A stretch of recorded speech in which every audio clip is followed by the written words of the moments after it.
Здравейте! Как сте? Надявам се, че сте имали една прекрасна седмица. Днес съм решила да ви покажа една рецепта, съвсем проста, семпла рецепта, която понякога обичам да си приготвям. Това е с този кейл, който си купих. Много е лесна. Иска се просто една шепичка кейл, чесън и пресен лук по вкус. Аз слагам и от двете. Червена чушчица, ако имате, и 3 яйца. Като съответно кейла трябва първо малко да го попарите в вряла вода за около 2-3 минутки.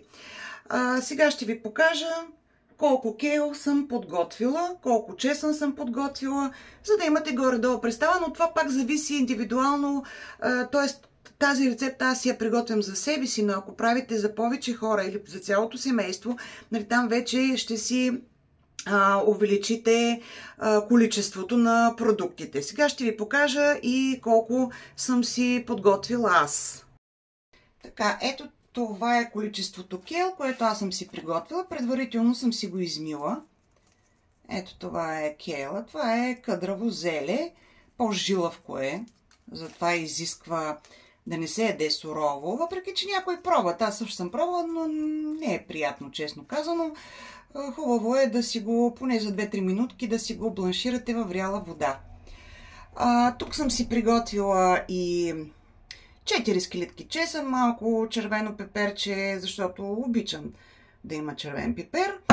И тук съм си приготвила и пресен лук, който по-скоро този път ще го използвам просто за украса на чинията. И сега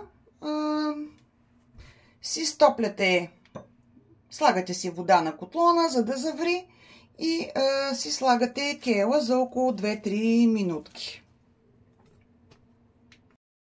Така, водата ми вече завря и сега ще си сложа сол. Просто една малка лъжичка, колкото да... По принцип така се бланшира с малко сол. Така, и сега си слагам количеството кейл, за да може да се бланшира. Ще го поддържа около 2-3 минутки, за да може да умекне и да... Аз го обичам малко по-хрупкаво, но по принцип, който го обича по-меко, може да го поддържи, примерно да кажем, до 5 минутки, въпреки че по принцип, по стандарт, бланширането се прави около 2-3 минути, не повече, защото зеленчуците могат, както казваме неразговорно, да се разлигавят. Тоест да не е вкусно и да не е твърдичко, така хрупкаво, ами да се разлигави. И тогава наистина ще си развалите ястието. Сега оставям го около 2-3 минутки, да може добре да се бланшира. След това ще го сложа в студена вода, ще го изцедя хубаво и ще си направя ястието с яйца. Така, кейлът ми вече е готов. Ето, може да видите.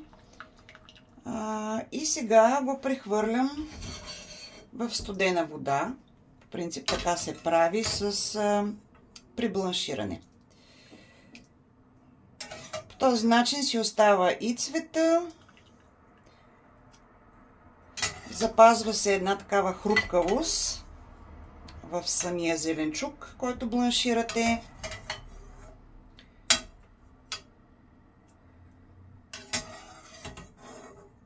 И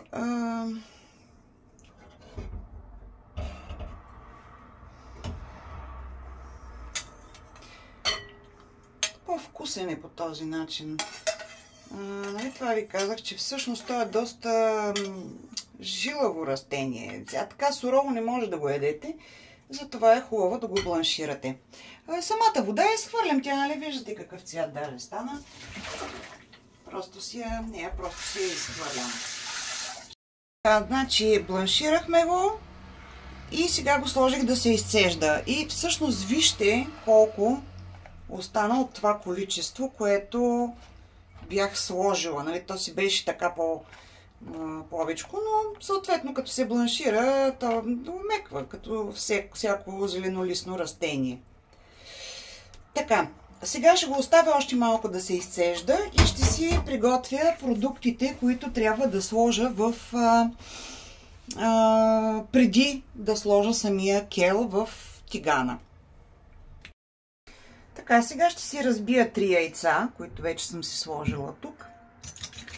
Ще си ги разбия и докато ги разбивам, ще ви кажа защо по принцип кела се смята за един от супер зеленчуците, супер зеленолистните.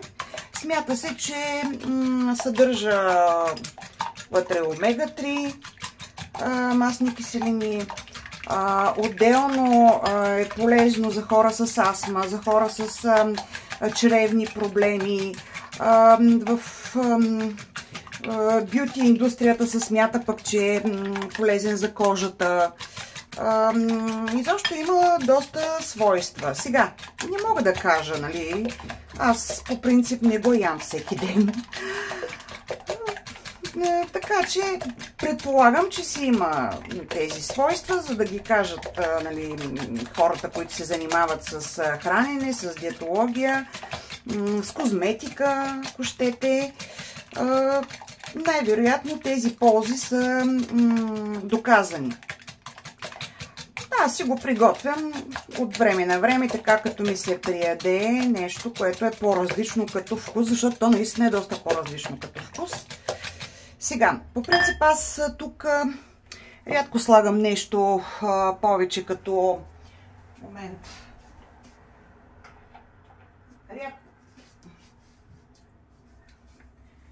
Рядко слагам нещо повече като подправка тук.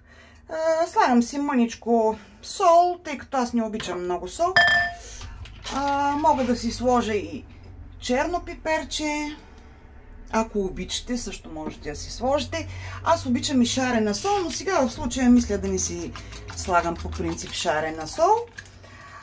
Така, след като сме го разбили,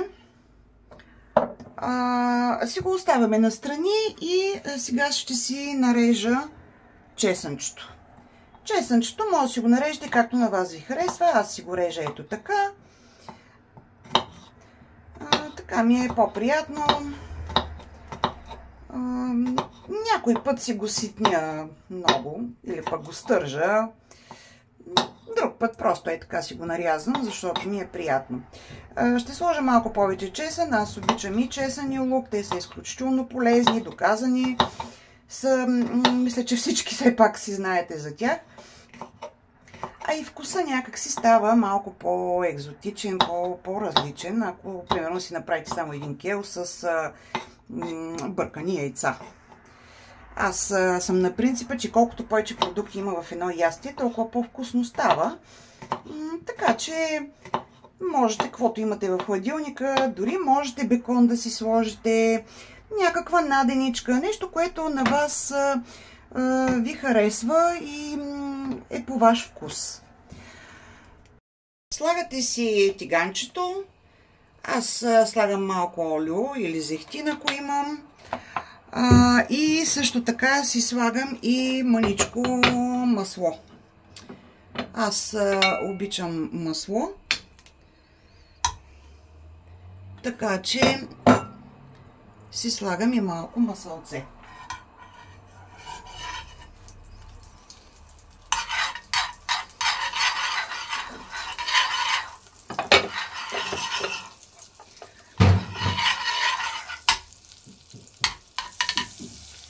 Така, тъй като значи, трябва да си намалите и огъня, защото знаете, че маслото много бързичко загаря. Слагам си чесънчето.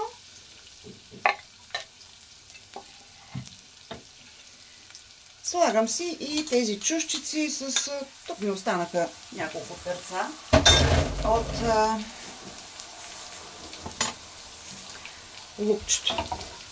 Така, и сега трябва да дадем малко време да могат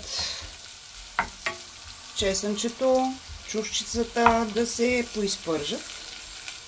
Сега няма да ги чакате чесъна, по принцип знаете, че той много бързо изгаря. Точно поради тази причина съм си намалила и огъня, тъй като тук съм на газ.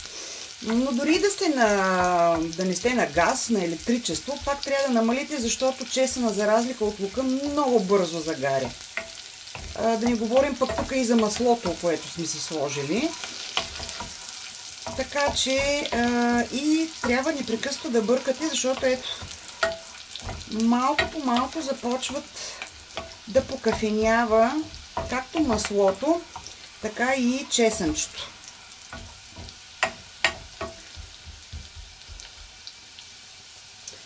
Така, сега аз ще си прибавя вече келчето. В принцип е хубаво да е изцедено, защото ето вижте колко вода има то. Самото. И ето започва веднага пръскането и пръщението.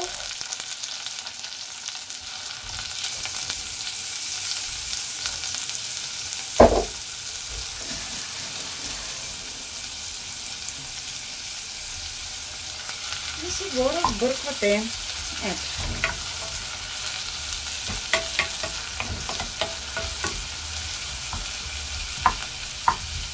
Целта не е да го запържите до кафяво, то нали няма как да стане кафяво. Просто да поеме от аромата на тези зеленчуци. Леко да има вкус на запърженко. Нали, то няма как да стане, примерно, сега както чушката вече почне да покафенява.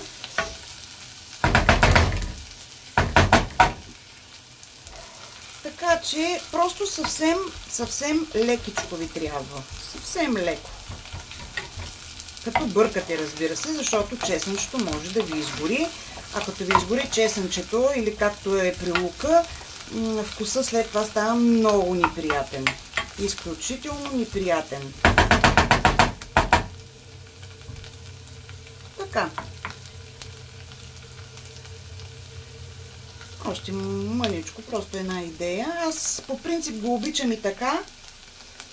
Сега, който иска, може да си го пържи малко по-дълго, но за да го пържите малко по-дълго е хубаво чесъна да го сложите по-късно. Сега, аз си сложих предварително чесъна по простата причина, че аз обичам да ми е по-свежо, не обичам запържено. Така, и си сипвате яйчицата, разбира се.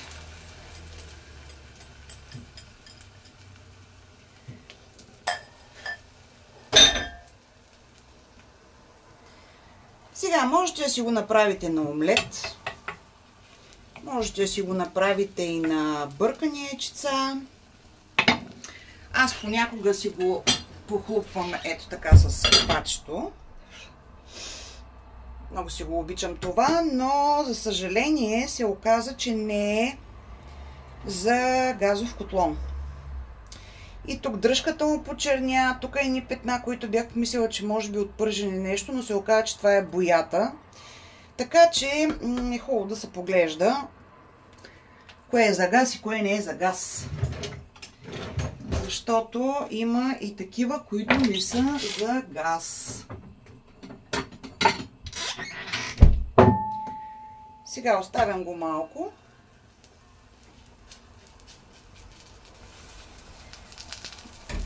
То започна и да намирисва.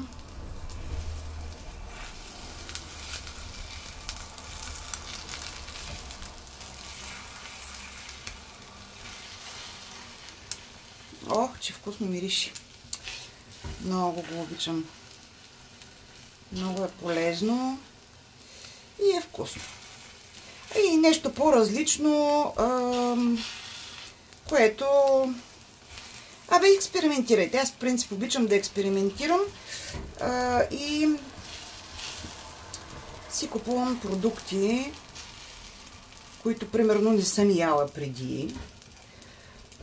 И се опитвам да си направя нещо, което сега понякога поглеждам и някакви рецепти, нали, да видя все пак готвачи, специалисти какво точно предлагат като рецепта. Но обичам аз да си го измисля, аз да си го направя, аз да си го комбинирам, по мой вкус, за да видя след това. Да видим дали ще се изненадам. Дали ще ми хареса. Дали ще се изненадам и дали ще ми хареса. Така, сега да видиме. Почва леко да се надига. Аз не искам съвсем да ми се надига. Въпреки, че ето, може да си го направите, ако искате и на... Въпреки, че не, аз някак си не си падам по омлетите още от дете. Някак си ми харесва, много ми е сухо. Но на вас, ако ви харесва омлет, можете и така да си го направите.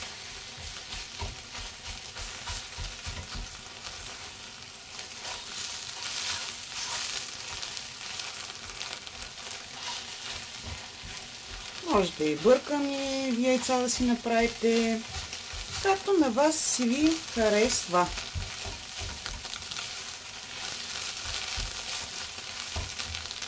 И така, вече е готово. Сега ще си го изсипя в една чинийка.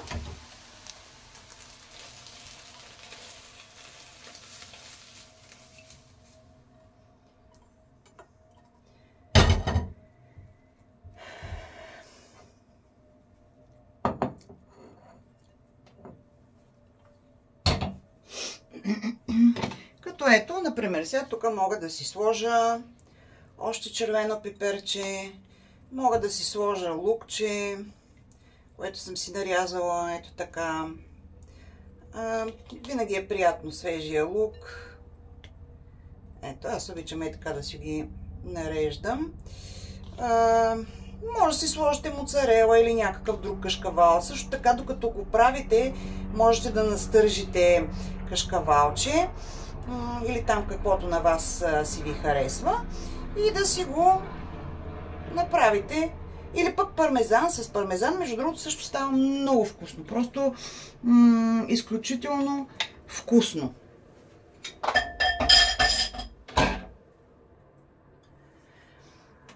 И това е. Ето така изглежда. Можете да си сложите тук сиренце някакво, или кашкавалче, или пък, ако обичате да кажем шунка, също можете да си сложите. Можете да си поръчате сусам, аз понякога слагам. Сега просто не се сетих да си сложа предварително. Но това е като цяло абсолютно лесна, бърза и лесна рецепт. Ето го келчето. И това е. Надявам се рецептата да ви е харесала. Пробвайте я. Много е бърза. Даже за заети домакини или просто нямате време, става изключително бързо. Така че направете я, пробвайте. Просто пробвайте. Благодаря ви за това, че останахте до края на видеото. Абонирайте се, сложете лайк, това е важно за каналът ми. И ако имате някакви предложения за рецепти, също можете да ми ги споделите в коментарите. Благодаря ви, пожелавам ви една прекрасна, успешна седмица, пълна с усмивки, радост от живота, от вкусната храна, от приятели, защо не и от едно прекрасно вино. Чао, чао!